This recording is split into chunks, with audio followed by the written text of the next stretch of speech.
Hi, I'm Brian Downs again, and this is ProSex Studio.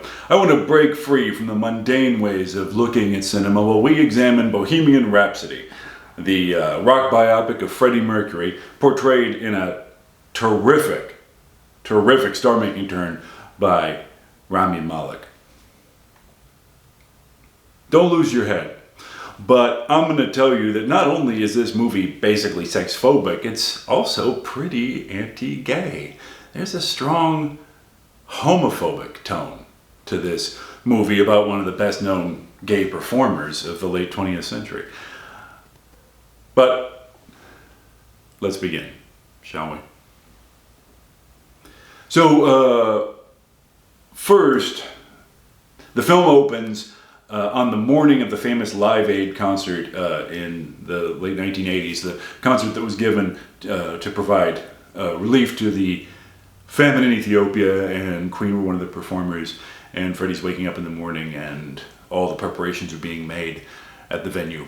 And the music, of course, is Queen. It's going to be Somebody to Love, which is a song that's not about sex.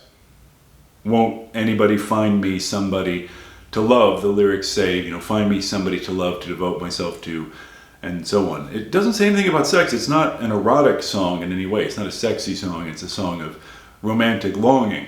Love and sex are two separate things. Sex is not good. Love is. In spite of the millions of dollars and the adulation of crowds around the world and his incandescent talent, all Freddie Mercury really needed was somebody to love. This, by the way, is negative meme number 4. There are 12 negative memes that I see repeating over and over and over again in film, and they're all designed to make you feel bad about your sexuality. I see this as a incredible theme, incredibly mundane and common and pernicious throughout a lot of film and television. And this is negative meme number 4. Serious people don't sex. Right? Can anybody find me somebody to love? A serious person doesn't have sex. They fall in love. Because love and sex can't be in the same room together. Now, here's something interesting. In the first 20 minutes of the film or so, it really leans into Freddie's relationship with Mary Austin, a woman. They both live in London, and Freddie's maybe around 20 years old. And he and Mary fall in love. Freddie, of course, is also in the beginnings of his musical career. He meets the other members of Queen. They start performing together. We don't see them kiss, Mary and Freddie, until 17 minutes into the film. And they're in the apartment together. Freddie is lying on the bed. He's shirtless. She comes in. She's buttoning her shirt. That kind of suggests that they had sex, but we don't see it. They don't tell us that. That's all kept off stage. They talk a little bit. He kisses her, and she says, I have to go to work. She cuts him off. There's not going to be any sex here. Serious people don't sex, people who have jobs and stuff. And she directly refers to her responsibility. I have to go to work. And he says something like, I forbid it. And she says, are you gonna pay my bills when they fire me? So, off they go. Serious people don't sex. And this is going to be a huge theme in the film, his relationship with Mary Austin. They will spend a lot of time together. He has profound feelings for her and experiences a great connection with her, but after all, their sexual orientations aren't exactly compatible. Freddie Mercury's sexual orientation is a matter of myth, legend, and speculation. Certainly he had sex with men, and he was also involved with Mary Austin and possibly other women as well. He never really made a definitive statement about how he self-identified. By the way, the most direct reference to his sexual relationship with Mary is in the scene where people are sitting around a dinner table fully clothed, and Freddie is meeting Mary's father for the first time. Mary's father is deaf and he communicates with sign language, and Mary is translating. And trying to flirt with Mary, Freddie says to her, now tell him that his daughter is an epic shag, and Mary immediately replies, Freddie, he can read lips. And then Freddie, of course, is embarrassed because what he meant to be a private communication was understood by her father. Again, the wanting disaster. This is negative meme number 1. The wanting disaster. Wanting sex, having sex, talking about sex leads to some kind of bad result. Sometimes it's people being stabbed to death in their sleeping bags by zombie psychos, and sometimes it's just being embarrassed in front of her father, but here it is, the wanting disaster. Then there is a scene where Mercury and Mary talk about his growing professional success, and then he proposes marriage, and they're together, they're touching one another, they're in his apartment, he is shirtless, and she is apparently nude, except she covers herself with a blanket, which is perhaps a trope of its own, that a woman alone with her lover, evidently having just recently had sex in his apartment, will insist on covering her breasts with a blanket. But she's doing that. It's ridiculous, but there it is. He proposes marriage. She accepts the proposal. They kiss. And then the band barges in. All the members of Queen come in. Freddie, your phone's off the hook. What's the problem? And they have big news. They announce that they have been booked a tour in America. This is a big turning point in their career. So, notice this. We really don't have any proof that Freddie had sex with Mary at any point. We never see them make love. They don't refer directly to it, except in that joking reference where Freddie is embarrassed in front of her dad. Then he proposes marriage to her, and what might have been a sexual encounter is interrupted by the other three guys barging in. And what Freddie does is gets up off the couch and goes over. He turns his back to Mary, and he goes over and he embraces three handsome young men, which I think is a foreshadowing of what's to come. Of course, he doesn't have sexual relationships with the other members of Queen, but he's going over there to throw his arms around three young men while he's bare-chested, and he's turned his back to Mary to do so. We will never see Freddie and Mary in a situation like that again, alone together in bed, apparently, intimate, evidently having just had sex or maybe just about to. That will never happen again. Now that he's proposed to her, that sexuality is gone. And this is one of the negative memes. It's called Celebrating Celibate Marriage. It's negative meme number 9. Movies and TV often present marriage as something where there is no sex, right? Married people don't have sex with each other. They don't have an erotic relationship. They just share a house and raise kids maybe, but they don't have sex. And so there's no proof in the film that Freddie and Mary ever have any kind of sex after he proposes to her. Also, I'm not sure there's any proof that they ever get married. We don't see a scene of their wedding, and I don't remember Freddie ever using the word wife to refer to Mary. He calls her the love of my life, but he doesn't use the word wife to other people. Other people don't say, hey, there's Freddie and his wife Mary. Words that imply a sexual relationship are used rarely, if at all, to describe Freddie and Mary. So they're trying to keep that sex completely off screen. Now you might say, well, gosh, Brian, Freddie Mercury was gay or strongly preferred men as sex partners, so maybe they're not having sex. Well, then maybe they'd mention that. Maybe Mary would say, you don't seem to want to have sex with me. What's the problem? It's just not there. It just vanishes completely because celebrating celibate marriage, not sexual marriage at all. That's all followed by the Tour in America montage, where Freddie is talking to Mary on the phone, saying, oh, I wish you were here and everything's going very well. But he's clearly tempted by the sexual opportunities on the road. There's especially a moment where he's talking on a payphone at a truck stop, and a truck driver walks by him and really gives him the up and down, and then suggestively goes into the men's room. And now we get to the real weirdness about Bohemian Rhapsody. Freddie Mercury had sex with men. Freddie Mercury certainly preferred men, or heavily preferred men as his sex partners, and was either gay or bisexual. There's no gay sex in this movie. We don't see any men having sex. We rarely see any men even touching or kissing. Well, there's some touching, but very few shots of men kissing. No, we see instead men kind of gazing at each other with longing or smoldering flirtation and so on, and that's implied, and we in the audience go, oh yes, well that's a gay club, look at all those men giving each other the eye. Right, yeah, okay, but there's no sex. We don't see it, the sex is out. We don't see any sex. Now, I don't know if this is an attempt to make Mercury seem more sympathetic to the filmmakers, feel that we, the audience, are so phobic of sex that we have to pretend that Freddie Mercury never had any. And my God, he's the lead singer of a major metal band. He's an incarnation of Dionysus. It's sex, drugs, and rock and roll, but there's almost no sex. The other members of Queen don't seem to have sex lives either. You see the occasional girl, walk through with them or something, kind of implying that they have their own situations.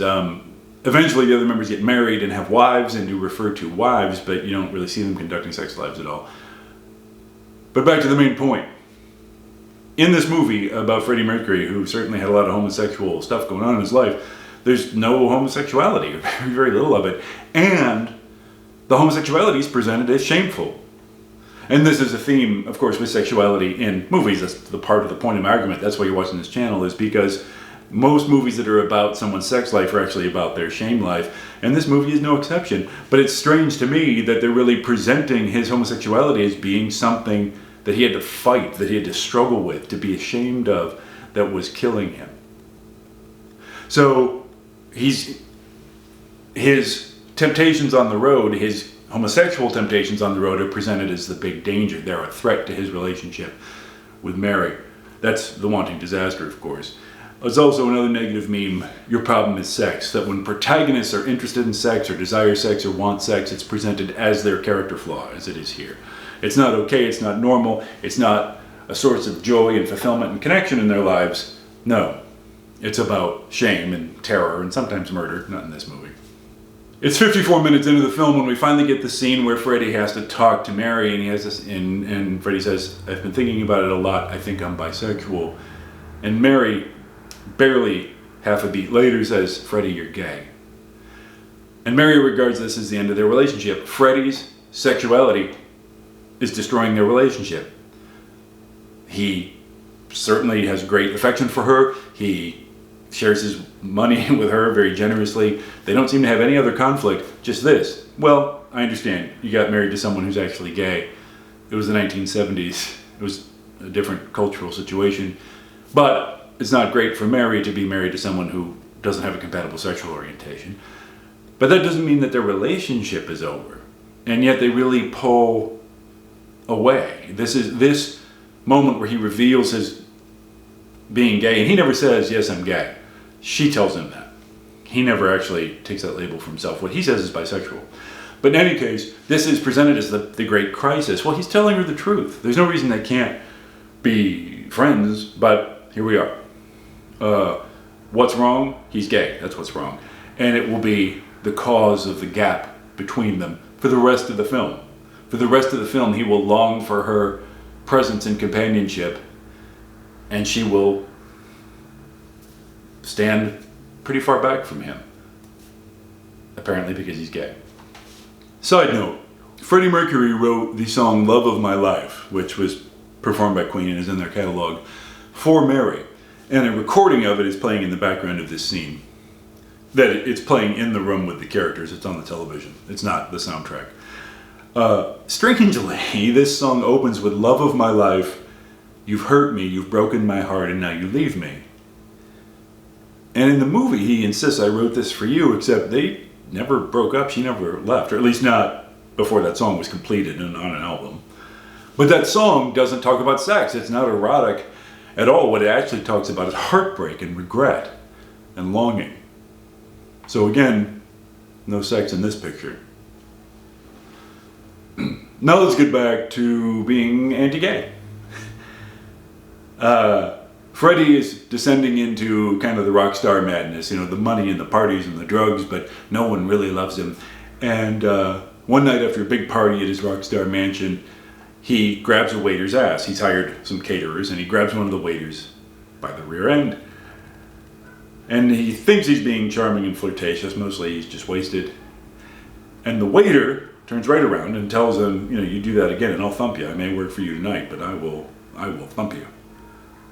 And then Freddie instantly apologizes. Oh, I'm sorry. That wasn't what I was, that wasn't the message I was trying to convey. Certainly it wasn't the reply Freddie wanted. Here we are again. Your problem is sex, the wanting disaster. He tries to communicate his sexual desire by touching this guy with his hand from behind. Right? And what does he get in return? An offer of violence. That's totally unacceptable. I will kick your ass. The wanting disaster. Sex is bad. Sex is wrong. He should not be having sex or trying to have sex. And yes, his approach to the waiter is obviously clumsy at best, and would even today be regarded by many as criminal. But here we go again. The movie is presenting that scene that way. Now, in spite of the waiter telling him, I will thump you if you do that again, they wind up sitting on the couch together and having a close conversation. And this waiter is Jim Hutton. And surprise, surprise, this character will be developed as Freddy's one true love. Right. The character who Freddy tried to make a pass at and who then offered to flatten him. The person who responds to your sexual interest with hostility. I will stomp you. That's your one true love, right? The person who doesn't want to have sex with you, who won't have sex with you, and we're going to reinforce that point right now. They sit on the couch and they talk about friendship. Of course, in Freddie Mercury's position, telling true friends from false ones is very difficult. He attracts a lot of people who are interested in the glamour and the excitement and the cocaine. But are they really his friends or not? So they're discussing that. And then Jim kisses Freddie. Jim leans forward and kisses Freddie. And Freddie rather breathlessly says, I like you. And Jim says, I like you too, Freddie. Come and find me when you like yourself. And Jim gets up and walks out. One brief kiss. Jim gets up and walks out. Now, there have been 2 male-on-male kisses in this film. The first one is with Paul Prenter, who starts out in the Queen organization as basically kind of an assistant and gopher, and he makes a pass at Freddie, which is rebuffed. The second is with Jim Hutton. Now, Paul Prenter will be developed as one of the villains of this movie, probably the villain, really. First man-on-man kiss is a signal of bad things to come. This guy is the villain. How can you tell he's the villain? Because he wants to have sex. We're going to talk more about Paul in a second. Second man-on-man kiss, and both of these kisses involve Freddie Mercury, but of course, it's his movie, is with Jim Hutton, who then gets up and walks out of the room. I like you too. Come and find me when you like yourself. I'm not going to have sex with you. Who should be your life partner? Who's your soulmate? The person who refuses to have sex with you. Even after sitting up late at your house talking about the nature of friendship and connection, and then kissing you, and then leaves. That's the guy. That's your man. Because celebrating celibate marriage. And serious people don't sex, and the wanting disaster, and sex is bad, bad, bad, bad, bad. And again, this movie keeps presenting, especially homosexual sex, male-on-male sex, as bad and sinister, almost all the time. What's good about Jim? Jim won't have sex with him. Jim doesn't seem to want to. So let's talk more about Paul Prenter. Paul Prenter starts out as a gopher, and he's an obsequious little schemer. And he makes a pass at Freddie early in the film, which Freddie rebuffs. Villains. It's villains who sex. This is one of my negative memes. It's number 5. It's villains who sex. How can you tell who's the bad guy? The guy who wants to have sex. The guy who kisses Freddie in the recording studio. That's who's the bad guy. Now, later in the film, about an hour and 10 minutes into the film, they seem to be developing the idea that Freddie and Paul maybe have a sexual relationship with body language and so on, and they're together a lot. But the movie never shows that the two of them, embracing or kissing or in bed together. Freddie never says, this is my boyfriend, Paul. Paul never says, this is my lover, Freddie. Again, those words are never used. It's just implied. The movie seems to want to really present homosexuality through innuendo, like this is the 1950s or something. So I'm confused about that. It's 1 hour 18 minutes into the film when Queen creates one of their greatest and most famous hits, Another One Bites the Dust. And we hear that song in a montage that presents homoeroticism in a sinister light. You hear the music playing and you see the band playing, but intercut that with shots of men in leather gear dancing and embracing each other, and Freddie kind of looking on longingly, but also a little like he's perplexed or confused, and Paul Prenter, the villain, leading him into the back room, and then the door closes, apparently for homosexual sex, which is being presented as what Freddie is doing wrong. What's wrong with Freddie? The gay parts of his life. That's what's wrong with Freddie. He should have, Mary was a lovely girl who loved him with all of her heart, and he left her behind to hang out with Paul, who was gay, and other men who are gay, so they can do gay stuff together, which is the big mistake. So, as far as I can tell, this movie's pretty anti-gay and homophobic. And then we're going to cut directly from that montage to a press conference where Freddie is being badgered about his sexuality, being asked a lot of prying and rather rude questions about his sexuality. And there are rumors about his being gay because, hey, he was an incarnation of Dionysius, and he swung from a few dicks in his time. I mean, those are the facts. So, it's getting out. The word is out. People understand that Freddie Mercury is gay. And side note, where I grew up in the Rust Belt, say in the late 1980s, early 1990s, there were arguments. There were angry arguments. Punches were thrown over whether or not Freddie Mercury was gay. Freddie Mercury's a fag, dude. No, he's not. Queen is awesome. Well, first of all, Freddie Mercury can be gay and Queen can still be awesome. That is, in fact, what happened. But, wow. Just, he's the male frontman of an all-male ensemble called Queen, and watch any 3 minutes, selected at random, any 3 minutes of concert footage, tell me that's a heterosexual up there with a straight face. No, clearly he's gay, but people see what they want to see.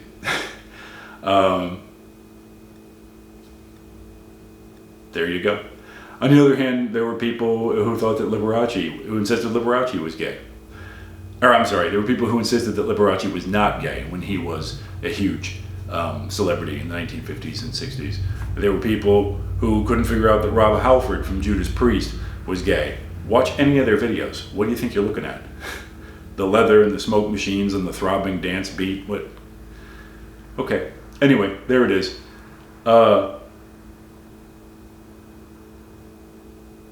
But it was controversial and people wanted the truth. I think the truth was on the stage, but there it is. His sexuality is an embarrassment to him. It's a bad thing. Sex is what's wrong with you. Your problem is sex. Move from that directly to the controversy over the video for the song I Want to Break Free, which the entire band did in drag as a parody of a famous British sitcom and so on, but MTV in America wouldn't play it, and because it was too gay. And Freddie didn't like that, and he gets upset, and this is where he breaks the news to the band that he wants a solo career. And the band is unhappy, and there's a big breakup scene, and Freddie and Paul Prenter go off to do that. This descends very quickly into substance abuse and hedonism, and Paul deflecting Freddie's calls, and a scene where there's a bunch of soft-eyed boys in Freddie's living room kissing each other. These are NPCs, characters we'll never see again, but they're making out in Freddie's living room while Freddie stumbles upstairs to go to bed alone. Cut from that very quickly to Freddie in the recording studio coughing blood into a handkerchief, which obviously recalls tuberculosis and all of that sort of the artist dying young, La Boheme. But, yeah, gay party, boys kissing, Freddie's dying of AIDS. Interesting, because this cannot be proved by the text that Freddie has had sex with anyone, including Mary. But, okay, there it is. Freddie's got AIDS. Where did he get AIDS? Don't know. Apparently you get AIDS by giving longing looks to leather boys. Because this movie pushes the sex off stage, but then wants to present you with the sexually transmitted disease that he's going to die of. Yes, it is true, this is based on Freddie Mercury's life. Freddie Mercury did die of AIDS, and it's a sexually transmitted disease. But we need to take the stigma off of that. The idea that dying of AIDS is what someone deserves for their sex life is absurd. We need to battle and defeat diseases, and we don't need to shame people for them. But this movie keeps the sex off screen and puts the disease in front of you. Somehow he magically got AIDS from nobody. Whenever the movie wants to emphasize Freddie's self-indulgence, self-destructiveness, Freddie's failures, it dials up on the gay visuals. It dials up on the boys kissing each other. It dials up on the men giving each other looks. It dials up on the implied sex and the homosexuality whenever Freddie is failing. And now Paul goes off and tells his tales. He's angry, so he's on the television telling people that Freddie's lovers were countless and it was sex and drugs and rock and roll, which Paul, of course, was up to his eyeballs in the whole time, but he somehow manages to soft pedal that. Freddie's sexuality, Freddie's homosexuality, which barely appears in the film at all, again, you don't actually see any of it, it's all implied, is now a source of great embarrassment to him and public humiliation. Sex is what's wrong with you, the wanting disaster. Oh, and it's signed his death warrant. So now Queen is going to go do the Live Aid concert. Paul had been trying to keep Freddie from even hearing about it, but now Freddie has heard about it and he wants to do it. And Queen gets put on the bill and they're going to perform in this gigantic concert broadcast by satellite around the world, which was quite the sexy new thing in the 1980s. A billion people will see this performance, one of the biggest performances in the history of performance, and Queen is going to be on the stage. So Freddie tracks down Jim Hutton, that waiter who threatened to thump him once, and says to him, "You were right, I could do with a friend." A friend. Freddie doesn't come to him and say, "I love you." Freddie doesn't come to him and say, "I want you to be my boyfriend. I want you to be my partner. I want you to be my husband." Not allowed, of course, legally at that time, but people can consider themselves to be married to one another. Doesn't say anything like that. He says, "Let's be friends." And Jim Hutton agrees, and they go to have tea with Freddie's parents, who are culturally conservative, being originally from India and older. And when Freddie's mother, I think, says, "How do you know Jim?" Freddie says, "Jim is my friend." And it's portrayed as this big triumphant moment that Freddie says Jim is my friend. But he hasn't actually, his parents understand, but he doesn't actually come out to them. And I was under the impression that LGBT people didn't like to have to introduce people as their friends, as a term of art and subterfuge. But here it is. Everybody loved the movie. They must have been right. Notice that this is a continuation of the theme where Mercury never referred to Mary as his lover or fiancée or anything, even when he proposes marriage to her, and a few seconds later all the rest of the band comes in, he doesn't say, "Hey guys, this is me fiancée, we've just gotten engaged." No. So then we go to the Live Aid concert, which is a huge success and a triumphant performance and a terrific sequence on stage, although the movie is very, very badly edited. That's a different conversation. Terrific sequence on stage. Rami Malek, absolutely excellent in the role. And we end on this triumph. Hooray, Live Aid is a success. We're saving the people who are suffering with starvation and dying with starvation. And then we're going to get some placards. Freddie Mercury died of AIDS a few years later. And a placard that says, "Freddie and Jim enjoyed a loving relationship for the remainder of Freddie's life." The photo on the placard is of Freddie Mercury and Jim Hutton. Jim in the foreground, Freddie a little behind him. They're both looking down at a cat that Jim is holding. Now, Freddie Mercury was a big cat lover and owned several of them. They're looking at a cat. They're not looking at each other. The photo is not them holding hands. The photo is not them giving each other back rubs. The photo is not them kissing or embracing. Or the photo is not one of them holding up a sign that says "I love you" and the other one says "I love you too." No, it's two gay men looking at a pussy. That's the image we end on. Again, sexuality pushed off the stage. And homosexuality pushed off the stage. And look at the words they use. They enjoyed a loving relationship. Well, okay, that's a little ambiguous, loving relationship. This movie is afraid of sex. This movie always presents sex as the problem.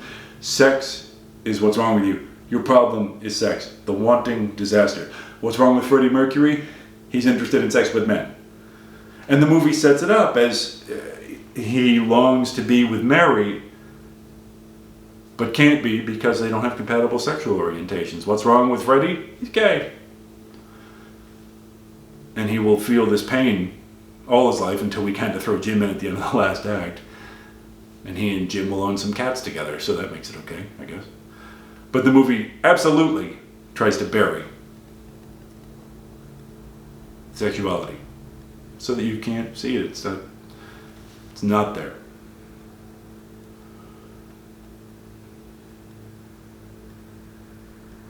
Thanks for watching. I appreciate your time. Like, subscribe, share it around. You know how YouTube works. That supports the channel. If you subscribe, you'll be able to come back and hear me do this again next week for some other film or television show. In the comments, feel free to agree. Feel free to disagree. Tag your friends. I think it's especially amusing when you disagree. I'm Brian Downs. This is Pro Sex Studio. See you next time.